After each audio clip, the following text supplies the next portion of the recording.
दर्शकों नमस्कार। मैं सुजय प्रकाश उपाध्याय हूँ। मैं एक ज्योतिषी हूँ और मैं रोज लाता हूँ एक नया विषय आपके सामने। मेरे पास लोग आते हैं और खास करके युवा वर्ग, वह अपने विवाह के बारे में, अपने वैवाहिक जीवन के बारे में, होने वाली अनबन के बारे में और तलाक के बारे में बात करते हैं। और यह इतना अधिक प्रश्न इस संबंध में होता है कि मुझे लगा कि इस विषय पे सार्वजनिक भी बात की जानी चाहिए। आज मैं विवाह पे, वैवाहिक जीवन पे और तलाक पे बात करने वाला हूँ। विवाह हमारे भारतीय धर्म में कई तरह के विवाह बतलाए गए हैं।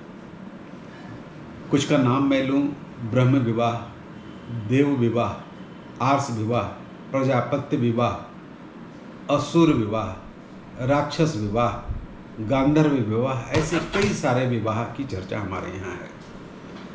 प्रजापत्य विवाह में कन्या का बाप, कन्या का पिता यह कहकर दान देता है अपनी कन्या को कि अब तुम दोनों गृहस्थ जीवन को सम्यक रूप से निभाओ, प्रभु इसमें तुम्हारी मदद करें।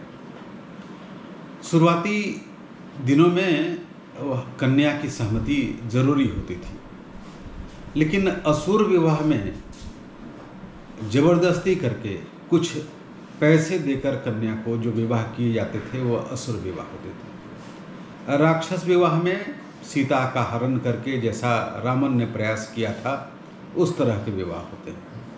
और गांधर्व विवाह आप सब जानते हैं, प्रेम विवाह होता है।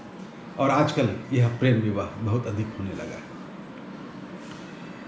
विवाह के संबंध में यदि हम बात करें तो यदि आपकी जन्म कुंडली में बृहस्पति, मंगल और शुक्र, इनकी स्थिति अच्छी है तो आपका विवाह शीघ्र होता है। महिलाओं की कुंडली में मंगल और बृहस्पति का रोल ज़्यादा होता है। यदि ये दोनों दूसरे भाव में या चौथे भाव में या सप्तम भाव में अच्छी स्थिति में हो तो विवाह जल्दी हो जाता है। पुरुष की कुंडली में शुक्र इंस्ट्रूमेंटल होता है और शुक्र की स्थिति अच्छी होती है तो विवाह शीघ्र हो जाता है। बात करें मंगल शुक्र यदि सप्तम में हो तो वैवाहिक जीवन के उपरांत जो सेक्सुअल प्लेजर्स होते हैं वो ओवर सेक्स्ड होते हैं। और इसके विपरीत यदि बृहस्पति और बुध वहाँ हो तो कहते हैं कि इस क्रिया में, इस रति क्रिया में थोड़ी कमी आ जाती है और उस कारण से भी अनबन प्रारंभ हो सकता है। कहा ऐसा जाता है कि यदि आपकी कुंडली में बृहस्पति, शुक्र और चंद्रमा यदि परस्पर त्रिकोण में हो तो वैवाहिक जीवन बहुत अच्छा गुजरता है। विवाह होने के लिए यह भी ज़रूरी है कि आपका जो सप्तम भाव है और सप्तम भाव का जो स्वामी है उसकी स्थिति अच्छी में हो। फल दीपिका एक ज्योतिष पे मंत्रेश्वर लिखित एक शानदार ग्रंथ है, एक क्लासिकल ग्रंथ है, एक शास्त्रीय ग्रंथ है। उसमें लिखा है कि यदि आपसे पूछा जाए कि विवाह कब होगा तो पहले आप देखिए कि महादशा किसकी चल रही है। पहले सप्तमेश की महादशा चल रही है तो विवाह का बहुत अच्छा काल है।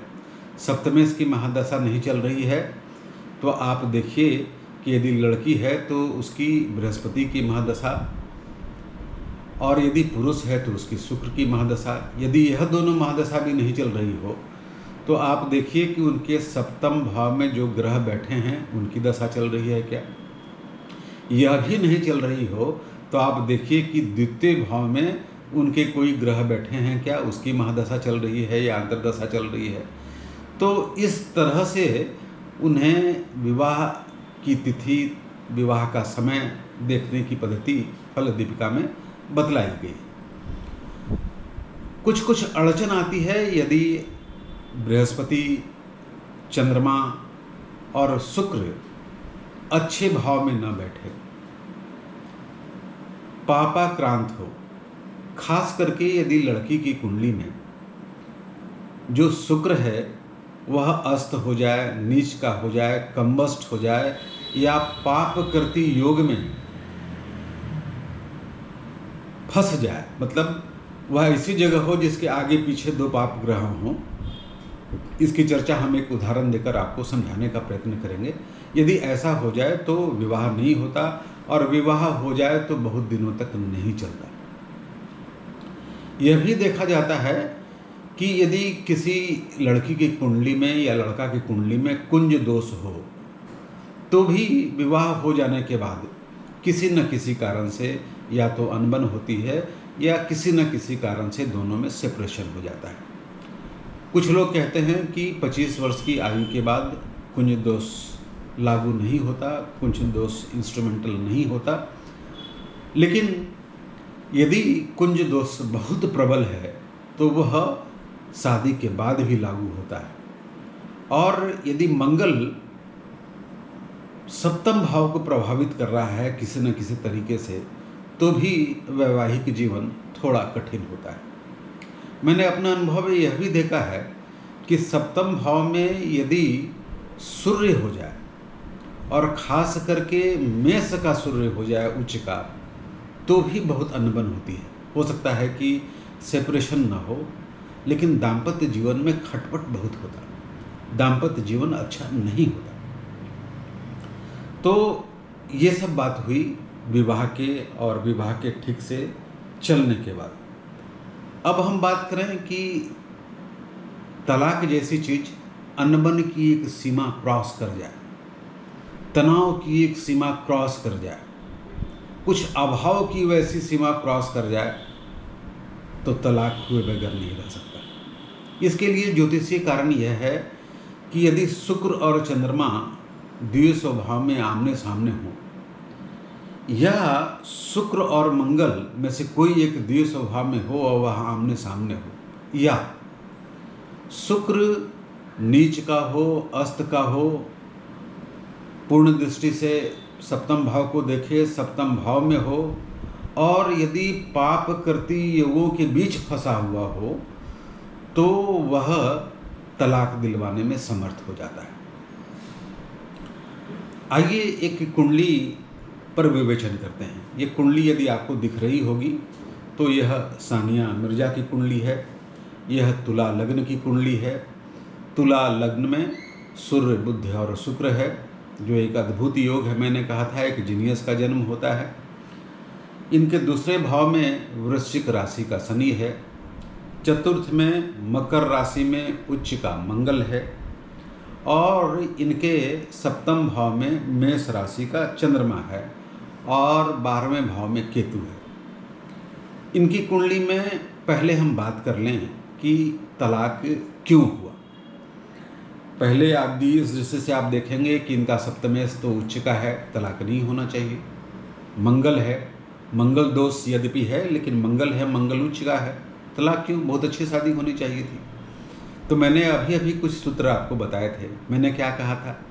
मैंने कहा था कि शुक्र को देखिए। शुक्र यदि कहीं भी पापाक्रांत हो, अस्त हो, कम्बस्ट हो, नीच का हो, और पाप करते योग के बीच में फंस जाए, तो पारिवारिक जीवन, दाम्पत्य जीवन अच्छा नहीं चलता, और अल्टीमेटली कल्मिनेट कर जाता है डाइवोर्स में, सेपरेशन में। इनकी कुंडली में देखिए, इनकी कुंडली में लग्न में सूर्य, बुध और शुक्र हैं। शुक्र कम्बस्ट है, पाप कर्तृ योग बन रहा है, क्योंकि दूसरे भाव में शनि है और 12वें भाव में केतु है। लग्न के अगल बगल में 2 पाप ग्रह हैं। शुक्र कम्बस्ट है, अस्त है, पूर्ण दृष्टि से सप्तम भाव को देख रहा है, और नीच का सूर्य भी साथ में है। तो यह सेपरेशन का योग बना रहा है, ये डाइवोर्स का योग बना रहा है। बात इतनी पे ही ख़त्म नहीं होती। इनका देखिए, एक तो बहुत प्रबल कुंज दोष, उस पर सप्तमेश मंगल पर, मंगल सप्तमेश है, उस पर शनि की तीसरी दृष्टि मतलब पूर्ण दृष्टि। बृहस्पति की दृष्टि अच्छी होती है, शनि की दृष्टि बहुत खराब होती है, और खास करके अपने परम शत्रु मंगल पे। तो ये मंगल पे वो दृष्टि है, तो सप्तमेश को उसने कमजोर किया, दाम्पत्य जीवन को कमजोर किया। अस्त का शुक्र ने दाम्पत्य को कमजोर किया। पाप कर्तरी योग जो शुक्र को फंसा लिया बीच में, उसने दाम्पत्य जीवन को कमजोर किया। और सेपरेशन हुआ भी कब? मंगल की महादशा में।